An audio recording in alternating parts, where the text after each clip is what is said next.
Hello friends எல்லோரும் எப்படி இருக்கீங்க? நாங்கள் கற்றுக்குள்ள ரொம்ப சந்தோஷமாக இருக்கோம்.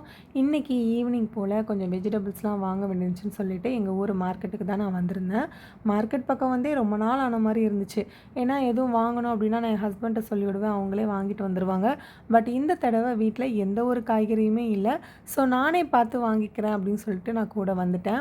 என்னென்ன காயெல்லாம் வாங்கணுமோ எல்லாம் பார்த்து வாங்கியாச்சு. வெளியே வரும்போது பார்த்திங்கன்னா இந்த கீரைலாம் நல்லா ஃப்ரெஷ்ஷாக வச்சுருந்தாங்க. ஸோ அதில் ஒரு கட்டு வாங்கிட்டு அப்படி நாங்கள் அங்கேருந்து கிளம்பிட்டோம்.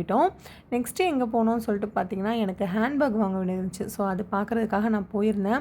நான் நினச்ச மாதிரி எந்த ஹேண்ட்பேக்குமே எனக்கு பெருசாக அமையலை. நான் கொஞ்சம் பெரிய ஹேண்ட்பேக்காக தம்பியோட திங்ஸ்லாம் வச்சு எடுத்துகிட்டு போகிற மாதிரி நான் பார்த்தேன். பட் அந்த மாதிரி எனக்கு கிடைக்கல. பட் இந்த ஒரு ஹேண்ட்பேக் பார்த்தீங்கன்னா நல்லா குட்டியாக க்யூட்டாக இருந்துச்சு. எனக்கு பார்த்த உடனே பிடிச்சிருந்துச்சு. பாரிஸ் அண்ட் கிளாசிக் அப்படிங்கிற பிராண்டில் உள்ள ஹேண்ட்பேக். இது வந்துட்டு பெருசாக திங்ஸ்லாம் வச்சு எடுத்துகிட்டு போக முடியாது. பட் ஏதாவது ஃபங்க்ஷன் போகும்போது, சர்ச் போகும்போதெல்லாம் கொண்டு போகிறதுக்கு ரொம்பவே நல்லாயிருக்கும்.